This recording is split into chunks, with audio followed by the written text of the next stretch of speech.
Palakkad MLA. Rahul മാങ്കൂട്ടത്തിനെ പരിധി വിട്ട് ന്യായീകരിക്കാനും രാഹുൽ മാങ്കൂട്ടത്തിനെതിരെ പരാതി നൽകിയ അതിജീവിതയെ യാതൊരു കരുണയുമില്ലാതെ അധിക്ഷേപിക്കാനും ശ്രമിച്ചതിന്റെ ഭാഗമായിട്ടാണ് ഇപ്പോൾ വിവാദ നായകനായിട്ടുള്ള രാഹുൽ ഈശ്വർ ഇപ്പോൾ അറസ്റ്റിലായിട്ടുള്ളത്.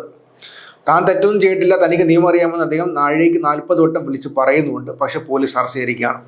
ഇതിൽ ഈ അറസ്റ്റ് ഭയപ്പെട്ട് ഇപ്പോൾ സന്ദീപ് വാര്യർ അടക്കമുള്ള ചിലർ ആ അതിജീവിതയെ അപമാനിച്ച് ചിലർ ഇപ്പോൾ മുൻകൂർ ജാമ്യാപേക്ഷ നൽകിയിരിക്കുകയാണ്. അങ്ങനെ കാര്യങ്ങൾ മുന്നോട്ട് പോയിക്കൊണ്ടിരിക്കുകയാണ്. രാഹുൽ മാങ്കൂട്ടം അറസ്റ്റിലായില്ലെങ്കിലും രാഹുൽ ഈശ്വർ അറസ്റ്റിലായി, മിക്കവാറും സന്ദീപ് വാര്യരും അറസ്റ്റിലാവാൻ പോവുകയാണ്. രാഹുൽ ഈശ്വറിന്റെ അറസ്റ്റിന് കാരണമായത് ചാനൽ ചർച്ചകളിലൂടെയും സ്വന്തം യൂട്യൂബ് ചാനലിലൂടെയും അദ്ദേഹം പറഞ്ഞ കാര്യമാണ്. അതുപോലെ 2 ചർച്ചകളിൽ രാഹുൽ ഈശ്വറിനൊപ്പം പങ്കെടുത്ത ശ്രീത് പണിക്കർ, രാഷ്ട്രീയ നിരീക്ഷകൻ ശ്രീത് പണിക്കർ ഒരു കുറിപ്പ് എഴുതിയിട്ടുണ്ട്. രാഹുൽ ഈശ്വർ വരുത്തി വെച്ചതാണെന്നും അദ്ദേഹം ഇതിന് അറിയിക്കുന്നുണ്ടെന്നുമാണ് അദ്ദേഹം എഴുതിയത്. ആ കുറിപ്പ് ഒന്ന് വായിക്കാം. അതിൽ ശ്രീത് പണിക്കർ പറയുന്ന കാര്യം ഇങ്ങനെയാണ്: രാഹുൽ ഈശ്വർ സ്വയം വരുത്തി വെച്ച കേസും അറസ്റ്റുമാണ് ഇപ്പോൾ ഉണ്ടായത്. മാങ്കൂട്ടത്തിൽ കേസിൽ അദ്ദേഹം പറയുന്നത് മര്യാദകേടാണെന്ന് 3 ചർച്ചകളിലെങ്കിലും ആവർത്തിച്ചോർപ്പിച്ചിട്ടും തിരുത്താൻ അദ്ദേഹം തയ്യാറായിട്ടില്ല. ഞാനും കൂടി പങ്കെടുത്ത 24 ന്യൂസ് ചർച്ചയിൽ താൻ പറയുന്ന വാക്കുകൾ തെറ്റെങ്കിൽ തന്നെ കേരള പോലീസ് അറസ്റ്റ് ചെയ്യട്ടെ എന്ന് പറഞ്ഞ ആളാണ് രാഹുൽ ഈശ്വർ. അരുതാത്തത് പറയരുതെന്നും മാങ്കൂട്ടത്തിനെ ന്യായീകരിക്കാൻ പരാതിക്കാരെ അപമാനിക്കേണ്ടതില്ലെന്നും ആ ചർച്ചയിൽ ഞാൻ അദ്ദേഹത്തെ ഓർമ്മിപ്പിച്ചിരുന്നു. എന്നിട്ടും അവരെ അപമാനിക്കുന്ന വാക്കുകൾ ആവർത്തിച്ചപ്പോൾ അവതാരകനോട് ഇത് അനുവദിക്കരുതെന്ന് ഞാൻ അപേക്ഷിച്ചു. രാഹുൽ ഈശ്വർ സംസാരിക്കേണ്ട എന്ന് പറഞ്ഞ് അവതാരകൻ അദ്ദേഹത്തിന്റെ അവസരം നിഷേധിക്കുകയും ചെയ്തു. ജാമ്യാപേക്ഷ പുറത്തു വന്നപ്പോൾ രാഹുൽ ഈശ്വർ തലേ ദിവസം 24 ന്യൂസിൽ പറഞ്ഞ ന്യായങ്ങളെല്ലാം പൊളിഞ്ഞെന്ന് അടുത്ത ന്യൂസ് 18 ചർച്ചയിൽ അദ്ദേഹത്തെ ഓർമ്മിപ്പിച്ചു. എന്നിട്ടും മാങ്കൂട്ടത്തിലെ ന്യായീകരിക്കുന്നതിനൊപ്പം പരാതിക്കാരെ അപമാനിക്കാനും അദ്ദേഹം ശ്രമിച്ചു.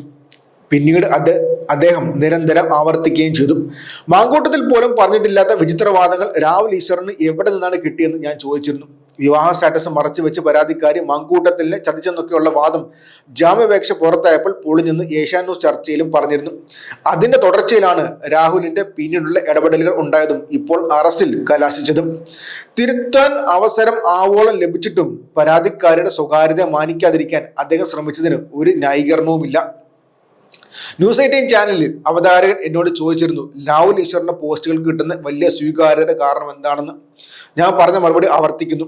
മാന്യമായി എന്ത് വസ്ത്രം ധരിക്കാനും വ്യക്തികൾക്ക് നമ്മുടെ ഭരണഘടന സ്വാതന്ത്ര്യം നൽകുന്നുണ്ട്. ഒരു സിനിമാ നടിയെ ഒരു ബിസിനസ്സുകാരൻ അവഹേളിച്ചപ്പോൾ ആ നടിക്കൊപ്പം നിൽക്കുന്നതിന് പകരം ആ ബിസിനസ്സുകാരനൊപ്പം നിൽക്കാനും ധരിക്കുന്ന വസ്ത്രത്തിന്റെ പേരിൽ ആ നടിയെ നിരന്തരം ഓഡിറ്റ് ചെയ്യാനും ശ്രമിച്ച രാഹുൽ ഈശ്വറിനെ ന്യായീകരിക്കാൻ അന്നും സോഷ്യൽ മീഡിയയിൽ നിരവധി ആളുകളുണ്ടായിരുന്നു. ആ സ്വീകാര്യതയ്ക്ക് ഒരർത്ഥം മാത്രമേ ഉള്ളൂ. ഭരണഘടനയെക്കുറിച്ചും നിയമങ്ങളെക്കുറിച്ചും അറിയാത്ത വിഡ്ഢികൾ ഈ നാട്ടിൽ ധാരാളമായിട്ടുണ്ട് എന്ന് പറഞ്ഞാണ് ആ കുറിപ്പ് അവസാനിക്കുന്നത്. വ്യക്തമായ കാര്യമാണ്. പല കാര്യങ്ങളിലും രാഹുൽ മാങ്കൂട്ടത്തിനെ ശ്രീത് പണിക്കരെ അനുകൂലിക്കുന്ന ഒരുപാട് ആൾക്കാരുണ്ട്. മാത്രവുമല്ല, ശ്രീത് പണിക്കരുടെ വാക്കുകൾ വേദവാക്യമെന്ന് കരുതുന്ന ഒരുപാട് ആൾക്കാരുണ്ട്. അവർ പലപ്പോഴും രാഹുൽ ഈശ്വറിനെ സപ്പോർട്ട് ചെയ്യാറുണ്ട്. അവരാണ് ഇപ്പോൾ കേൾക്കേണ്ടത്. ശ്രീത് പണിക്കർ പോലും പറഞ്ഞിരിക്കുകയാണ് രാഹുൽ ഈശ്വർ വരുത്തി വെച്ചതാണ്. പറഞ്ഞിട്ടും കേൾക്കാതെ പരാതിക്കാരെ അപമാനിച്ചുകൊണ്ട് വരുത്തി വെച്ചതാണ് ഇത്. അത് മാത്രമല്ല, രാഹുൽ മാങ്കൂട്ടത്തിന്റെ കാര്യത്തിൽ വ്യക്തമായ നിലപാട് അദ്ദേഹം പറയുന്നുണ്ട്. മാത്രമല്ല, മുൻപ് ഇതുപോലെ തന്നെ രാഹുൽ ഈശ്വർ ഇതുപോലെ ചെയ്തിട്ടുണ്ട്, പരാതിക്കാരികളെ അപമാനിച്ചിട്ടുണ്ട്. അപ്പോഴും പറഞ്ഞ കാര്യം തന്നെ വീണ്ടും ആവർത്തിക്കുന്നുണ്ട്. ഭരണഘടന നൽകുന്ന സ്വാതന്ത്ര്യം എന്താണെന്ന് അറിയാത്ത വിഡ്ഢികൾ ഈ നാട്ടിൽ ഇപ്പോഴും ഉണ്ടെന്ന് പറഞ്ഞാണ് ശ്രീത് പണിക്കറുടെ പോസ്റ്റ് അവസാനിക്കുന്നത്.